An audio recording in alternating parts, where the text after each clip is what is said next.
5 years and only 38 delisting offers. Is going private in India too cumbersome? Well, SEBI seems to think so, and in a review of its 2009 delisting regulations, SEBI has suggested changes to rework the pricing mechanism, improve shareholder participation and reduce process time. Will these changes make delisting any easier, or will they put minority shareholders at a disadvantage? Hello and welcome to this delisting special episode of The Firm. In 2009, SEBI ushered in a new delisting regime with tweaks to the reverse book-built price mechanism and new success or acceptance thresholds. Since then, just 38 offers have hit the market, 9 of which failed, mostly due to inadequate response from shareholders. Of the 29 successful offers, in 7, the exit price was determined at a more than 100% premium to the floor price.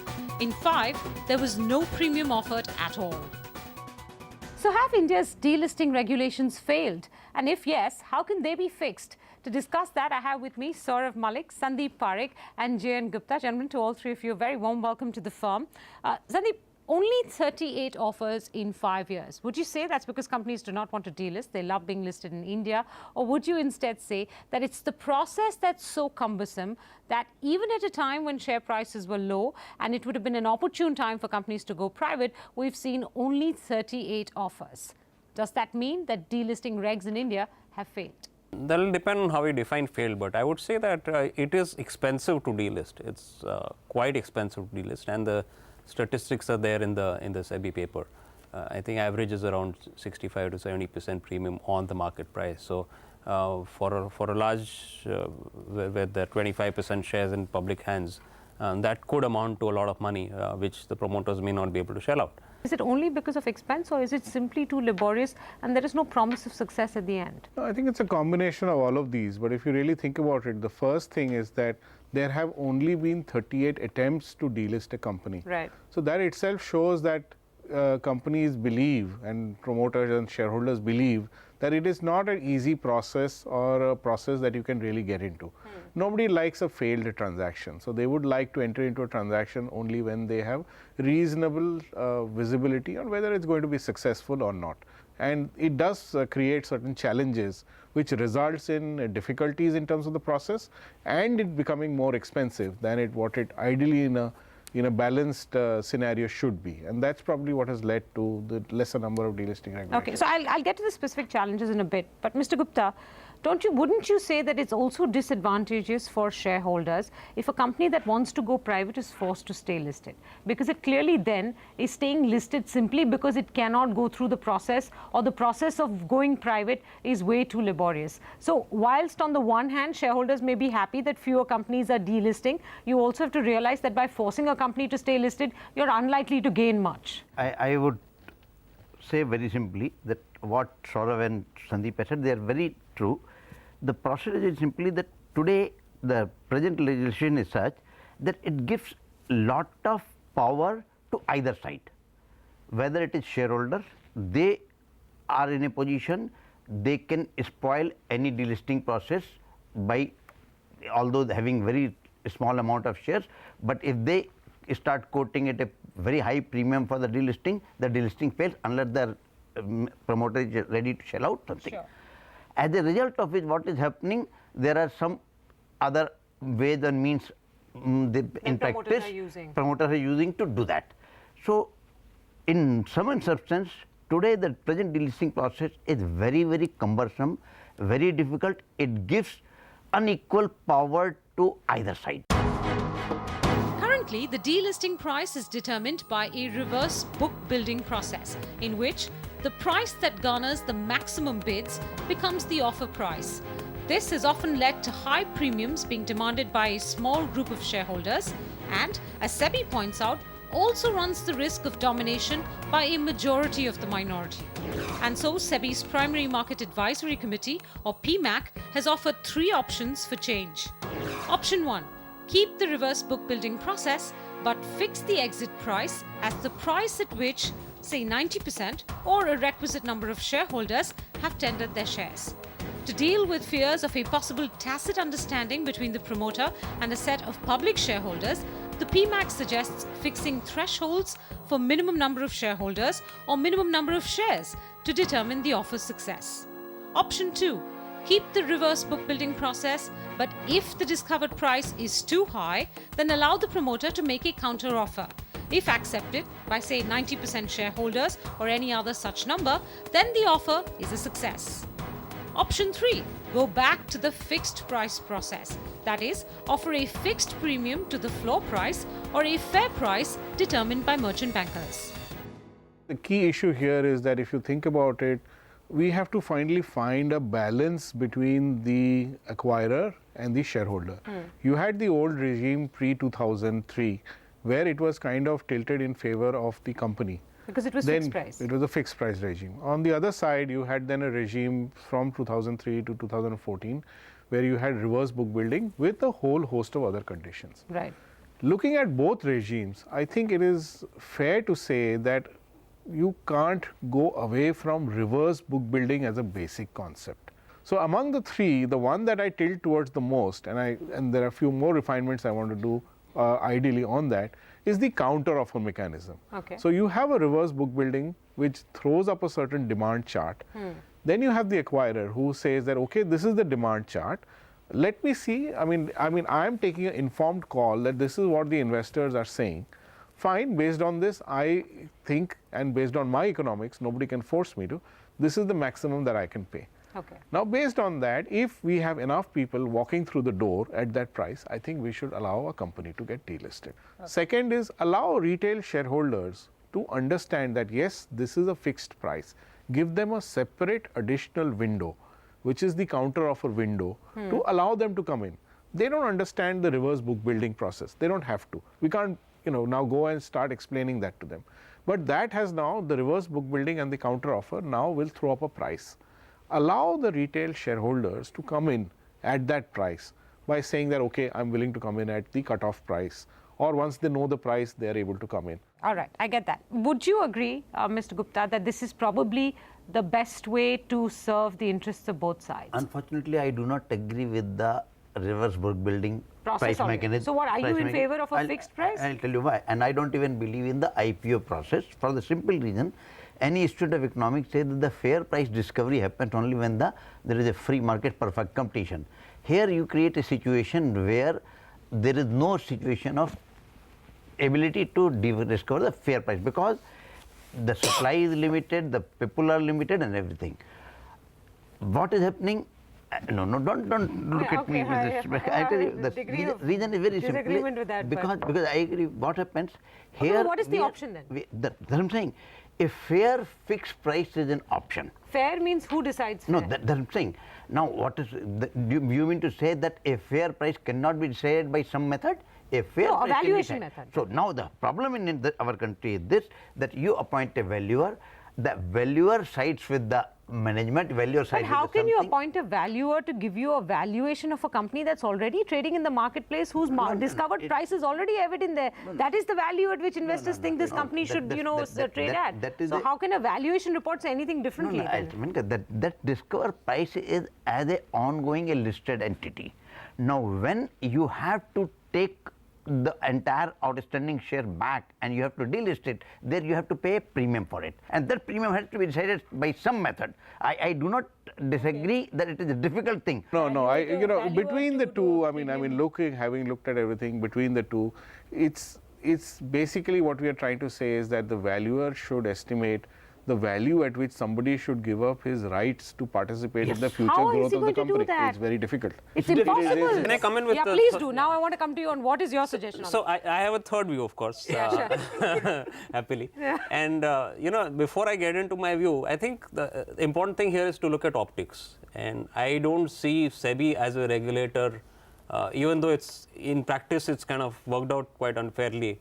I don't see SEBI as a regulator abolishing the book building. I just don't see reverse book building. So I think it's staying. Whether you like it, whether I like it, we don't like it, it's going to stay. That's my All right. prediction. Okay, fine. My view is I think we should adopt a Dutch auction system, which is the first option. Explain. And which is essentially you come to a price where your book fills up. Okay. So, which is as some of your economist viewers would know, there are two types of auction systems. One is called the Walrus auction, which means the way the NSE and BSE open, you aggregate all the orders together, and whichever price creates the most volume is the opening price, which is what is happening here. As opposed to that, you can have a Dutch auction in which the book keeps filling up, and you see whatever the price at which you, let's say, cross the 90%, would be the price which is acceptable. In fact, that's actually what is the suggestion in the current changes. Option. In fact, they have suggested that you take away the modal price. I think that was an inefficiency, definitely, which was brought in through the regulations, which allowed some people, if they collude, come together, create a price which is different from the clearing 90% price, and create an artificial modal price. So taking away the modal price, I think, is a very, very good step. I don't see no, but it's not going to be a panacea. The first option, that's it. Yeah, but you're saying it's an improvement on what it is an currently improvement. I think taking away the modal price, absolutely fine, should be done, should go ahead.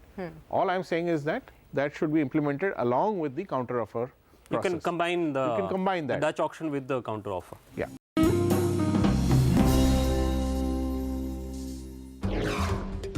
Besides pricing, the second issue that has plagued delisting offers is the lack of sufficient participation, and the committee has identified 4 potential changes. First, to ensure that all the shares are available for tendering, the committee has proposed that trading activity in the shares be restricted for a couple of days before the closure of the reverse book building process. Second, allow depository holders to also participate in the tendering process, but only if all beneficiary owners are known. Third, in order to simplify the process for retail investors, they should be allowed to bid at the cut-off price determined by reverse book building or any other suitable formula. And fourth, since a tender offer is off exchange, it attracts higher capital gains tax. So the committee suggests that shares offered for delisting should be tendered on the exchange platform.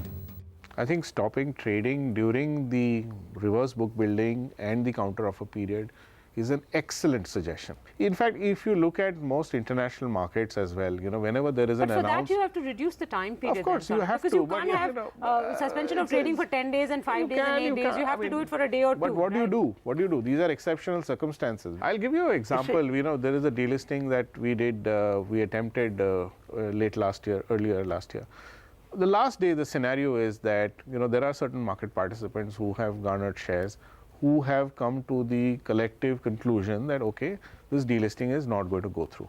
The price is held artificially high, but this impression is kept within themselves, so to say, because the success of the delisting depends on them completely. They have decided that, okay, we are not going to tender in the delisting offer, but the word spread through the market is that, oh, this delisting offer is going to be successful. People come in there, they buy the shares, and with the hope of exiting in the exit window, making a certain arbitrage. By the end of the day, the last day, the stock is at the downward circuit because all of these arbitragers have dumped the stock and have exited, leaving the retail shareholders who really came in high and dry, because they have a stock which they have bought at a price which is anticipating a delisting premium, and you now have a situation where the stock is completely down below. So you agree with the restriction on trading? I'll tell you why. And the reason is this. What happened today, the window is that even after delisting is successful, you can sell the share for 1 more year. It is there. So what happened, people still keep on, when the stock is going, so they said that, okay, today is 100, but delisting price will be 200, so they keep on buying in the hope that they will at least have 1 year window of the stock which they could not participate in the delisting process, will be able to sell. And that is where the problem occurs. I think that they are parallel markets, they serve different needs. You can't kill one market because it serves the purpose of another market, and I think it's But if a company is expressing its desire to delist and go private, you're not killing a market, you're suspending it for a few days. But for those 2 days, you're stopping activity in that market. If I want to exit a company, I can't exit on those 2 days. You're doing a disservice to me. No, but you will only suspend that after having given adequate notice, right? So it's shareholders know that, okay, within a month this company wants to delist. At the end of this month, this stock will stop trading for 2 days. If I want to exit, I have to exit before that. But why do you want to disrupt a market? I don't understand why you have to disrupt a market. Taking Sandeep's comment one step further, I mean, we used to have the practice of where we had what we called the no delivery or period, etc. Even if you implement that, to some extent you might achieve what is required. Let me give you a counter argument. So the paper says it takes 134 days to delist. So aren't people already aware? Is somebody going to be so foolish that they're going to wait? But he's just given you are they going to examples trade of how 2 days in people are advance and trading. the stocks are going to be But he's blocked in the just given system? you an example of how people are doing what it. happened, the price is ramped up, giving an impression that look, the exit price announced is 100, but actually it is going to be at 200, 250. Now, if I am an investor and the stock is trading for 130 rupees, I say let me buy it. Although the delisting, I will not be able to put it in the delisting process, but since 1 year window is there, I will be able to exit at 240 rupees, and that greed. That's you victim of your greed. I mean, I don't think by killing the market you're going to solve this. Greed. You're also hurting the delisting process. You may be, but by stopping the market, you're not solving Okay, that. we'll agree to disagree, Cynthia. So I There think is, that's all. the other two I think the suggestions. other two suggestions, I think the one that let retail shareholders come in at cutoff, I think is an excellent idea. It's a continuation of It's your a- earlier I- idea. I- right? I- Yeah. agree. I would not agree. No? No. Why? And just, again, then what sorry, happened? so just as a, and So just can to- you explain briefly how this cutoff would work? So we must also have a process whereby allow this only for the real retail. So today SEBI allows you in Ye kya hai? Real IPOs. retail matlab? Real retail is there is a threshold in the buyback regulations. The there is 1 a lakh threshold. rupee or 2 lakh rupees. 2 yeah, lakh rupees now, correct. sorry. So that's the threshold. You keep it for the really small shareholders. You allow them to come in and say that okay, I'm bidding at cutoff. Today, those shareholders bid at a different price. Now, what you are saying that they are all the shareholders, retail shareholders, at the cut-off price. Now, this X% of the shareholder is available at any price which is decided by the management or by the promoter. And with the support of other share, because in India the biggest problem is this, the camouflage shareholding. As you know that all the public shareholders are not real public shareholders. Many are the promoter shareholders. And it's recently concluded Vishnu Sugar thing. What has happened? The promoters have 74%, 75% shares. They have 3 more shareholders which are holding 20%. Yeah. Earlier that was with promoters. Now they send it to somebody else. So ultimately the promoter shareholding. So camouflage shareholding is one of the most disturbing thing. I And just also have a question. and while this the cut-off price thing, can it not be done away with if the solutions that you all have offered, which have to do with alternative one in the pricing mechanism, which is that you do reverse book building, and then you end up with a counter offer in case the reverse book build. So you do reverse book building, Dutch auction. Yeah. If the price is too much for the promoter, the promoter makes a counter offer. Correct. If at Then that you don't need counter offer then you you don't get need the cutoff. Huh? Then you don't need a cutoff. That's Then what I'm saying. You're Then you making don't a need counter offer. You're making So a now it's a counteroffer. fixed price. The Yeah. shareholder knows the That's price. what I'm saying. You don't yeah. need a cutoff. Yeah. Okay. I can't imagine any of you disagreeing on the tax structure. This is something that plagues all tender offers of whatever sort, But, and that needs I to mean, get but the resolved, and point it I have- hasn't all these years. And it hasn't. So, I yeah. mean, but, yeah, but I SEBI mean, there's no discussion in there's this. no discussion. Participation of depository holders. See, I think it is a Should fair they be suggestion. included? Because They should be currently they're included, excluded. but my suggestion is this, and I have already written to SEBI, that first they should be included in the total shareholding also. You can't say that you are not part of the shareholding and you can participate. I agree. You No, agree so with that? you can include them in the numerator and denominator, Yeah. but I mean frankly this is not going to help much. It is going to increase the administrative complexity of the entire thing multifold. So we will now have to appoint, let's say, an overseas depository escrow custodian who's going to collect depository receipts, who's going to verify who the ultimate holder is. The SEBI report deals with 2 more issues, shortening of process time and threshold limits. Since all private companies now have a minimum 25% public shareholding, the committee suggests there be just one delisting threshold of 90%. All 3 panelists agree with that. As for shortening the process, the committee offers 3 options.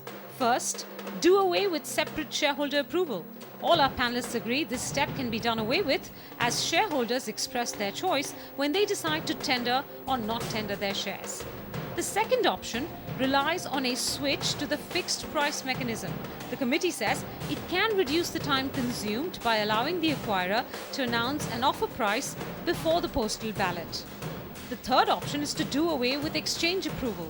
The committee says if stock exchanges maintain a list of companies compliant with the listing agreement, then there would be no need for separate in-principle approval from exchanges. Not all panelists agree with the feasibility of this solution.